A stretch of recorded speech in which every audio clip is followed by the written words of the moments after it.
are you, Madeline? Are you adjusting to this world? I was uneasy at first, but I'll say I am feeling more comfortable on and off the battlefield.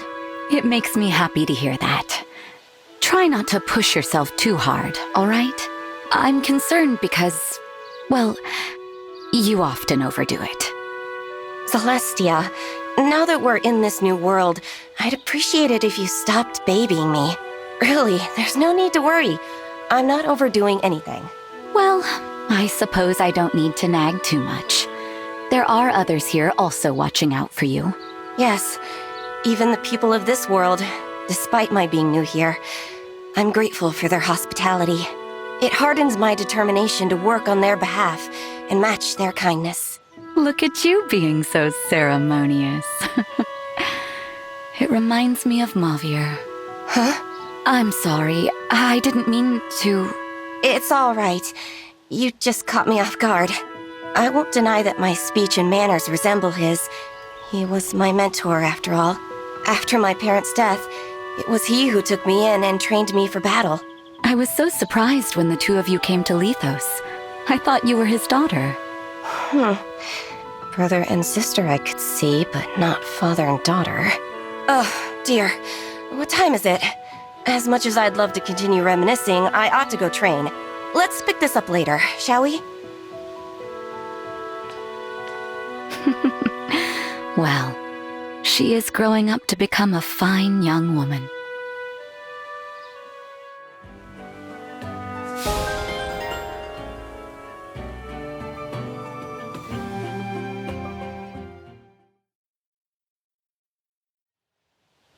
I was hoping we could reminisce, Madeline. You and Mavier met in your hometown, is that right? Yes.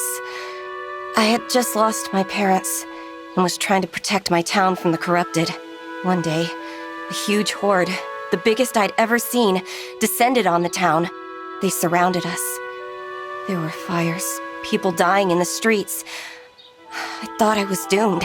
Then, out of nowhere, a knight appeared. And that was Mavier. Since he bore the armor and banner of the Fell Dragon's forces, I thought him an enemy, but he cut down all the corrupted around me, every last one. And when I looked into his eyes, I knew with certainty that he was on my side. And so you were saved. Then you traveled together to where I was. You lost your parents, your hometown. I was worried by how depressed you were back then. Yes, it's embarrassing to think on now. Even my memory of going to Lithos is fuzzy. If not for dear Mavier, I would have surely died en route. He saved my life many times. But you carried on. You're so strong now. It's like you're a different person. I have my mentors to thank. Mavier most of all. He taught me many skills. Having taken me in, he must have felt a duty to teach me. We trained together often.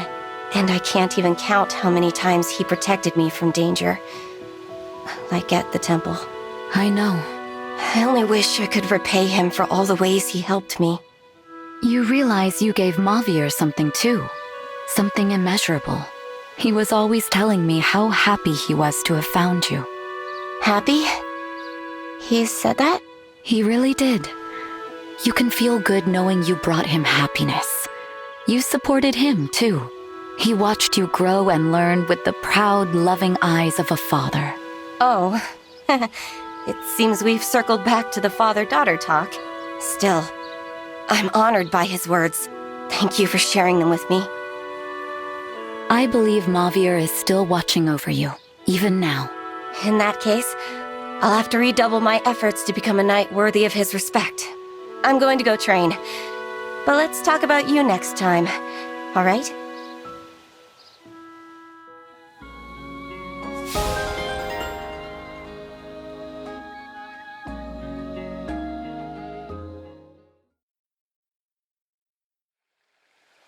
Celestia, I did all the talking last time. Now it's your turn. What brought you to Lithos? That is an old tale indeed. It happened long before we met back in our world. Over 1,000 years ago, when Queen Lumera was still alive, Sombron laid waste to the Mage Dragon's village. I barely escaped with my life. I thought I might find refuge there, since mage dragons also lived in those lands. What happened then? I found much more than just refuge. Divine Dragon Lumera and her child welcomed me like family. We chatted, went on walks, and ate meals together. My wounds were able to heal there. Yes, I know the feeling.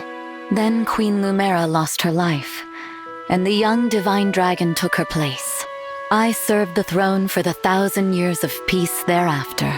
When Sombron showed signs of returning, the Divine Dragon was distraught. That's a surprise. Outwardly, the Divine Dragon always seemed calm, if a little aloof. Was it around then that Lady Nell and Lord Raval, came to Lithos? Yes.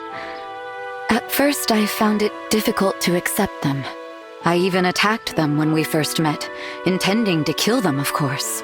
You what? The Fell Dragon had taken so much from us, and they were his children. It was instinct. But the Divine Dragon accepted them with a smile and said to me, "Please support these two going forward, no matter what happens." No matter what happens. Foreboding, isn't it? It was as if the Divine Dragon knew something I didn't. Perhaps the fact that Lord Nil was lying about who he was. We may never know for sure. No, sadly not. After that, the Four Winds came along and, well, you know the rest. So, did you like my story? Very much.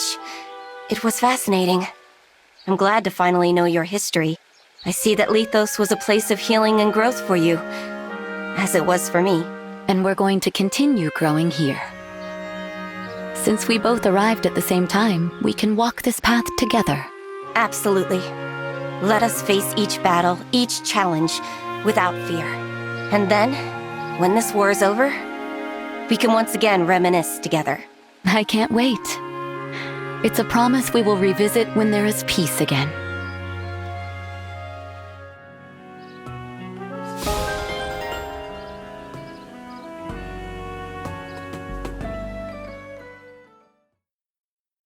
Fire Emblem Engage!